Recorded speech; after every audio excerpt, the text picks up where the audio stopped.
Selamat malam Pak, perkenalkan nama saya Christina Wimen Chantal dengan NIM 11S25008.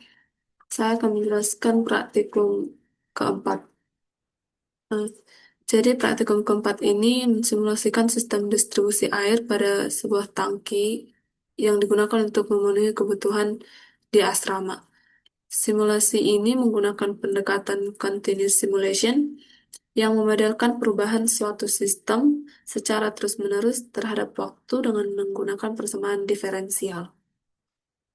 Dalam program ini yang disimulasikan adalah bagaimana ketinggian dan volume air di dalam tangki berubah seiring waktu, dengan mempertimbangkan tiga faktor utama, yaitu debit air yang masuk ke tangki atau inlet, debit air yang keluar atau outlet, dan kebutuhan air para penghuni. Program ini digunakan menggunakan Python yang menyelesaikan diferensial dan Plotly untuk membuat grafik visualisasi dan menggunakan Streamlit untuk membuat tampilan aplikasi interaktif berbasis web. Bagian pertama dari program ini adalah konfigurasi sistem tangki air yang didefinisikan dalam kelas water tank config.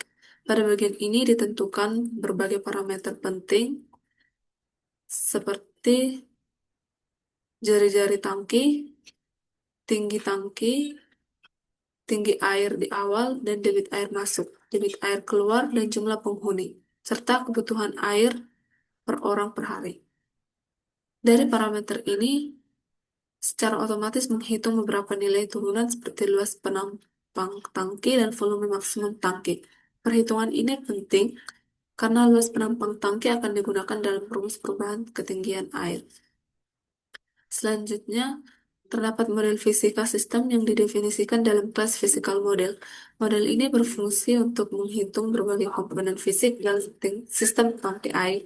Misalnya, menghitung luas penampang tangki menggunakan rumus VR kuadrat, menggunakan volume air berdasarkan tinggi air, serta menentukan debit aliran masuk dan aliran keluar.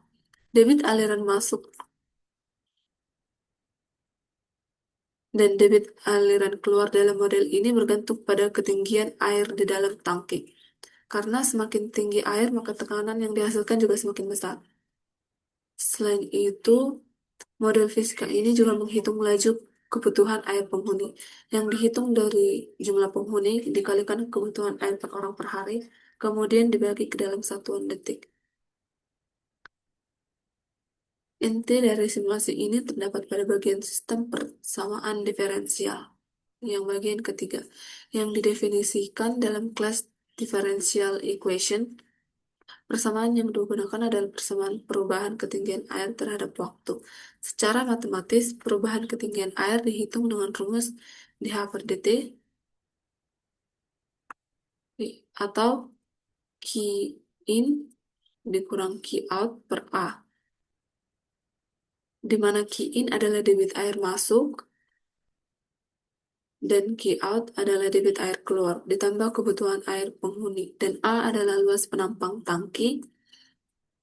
Persamaan ini menunjukkan bahwa ketinggian air akan meningkat jika debit masuk lebih besar daripada debit keluar, dan akan menurun jika debit keluar lebih besar dari debit masuk.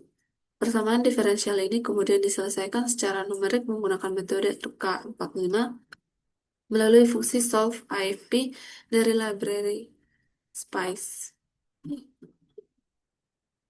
Setelah model matematis dibuat, progres menjalankan kelas Water Tank Simulator. Kelas ini bertugas mengatur jalannya simulasi dari menentukan rentang waktu, kondisi awal sistem, menjalankan solver persamaan diferensial, hingga menyimpan hasil simulasi.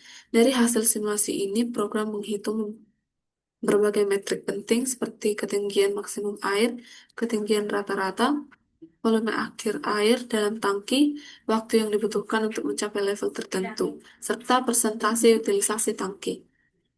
Informasi ini membantu pengguna untuk memahami apakah sistem tangki air tersebut mampu memenuhi kebutuhan penghuni air atau tidak. Hasil simulasi kemudian divisualisasikan menggunakan Plotly. Melalui kelas Plotly Visualization, visualisasi ini menampilkan beberapa grafik seperti grafik perubahan ketinggian air terhadap waktu, grafik volume air dalam tangki, serta grafik utilisasi tangki. Dengan grafik ini, pengguna dapat melihat apakah tangki akan cepat penuh atau air akan cepat habis. Juga, kemudian program ini dilengkapi dengan fitur analisis sensitivitas yang memungkinkan pengguna melihat bagaimana perubahan suatu parameter mempengaruhi hasil simulasi. Misalnya, jika debit air masuk makin diperbesar atau jumlah penghuni ditambah, kode ini dapat menjalankan beberapa simulasi sekaligus untuk membandingkan hasilnya. Dengan begitu, user dapat memahami parameter mana yang paling berpengaruh terhadap performa sistem tangki air. Sistem simulasi ini akan diaplikasikan ke Streamlit, dan pada bagian sidebar, user dapat mengubah parameter seperti ukuran tangki, debit air masuk dan keluar, jumlah penghuni, serta waktu simulasi. Secara keseluruhan, program ini menunjukkan bagaimana model matematika dan simulasi komputer dapat digunakan untuk menganalisis sistem distribusi air dalam tangki. Program ini juga menjadi contoh penerapan continuous simulation dalam bidang pemodelan dan simulasi sistem data. Sekian dari penjelasan saya, Pak. Terima kasih.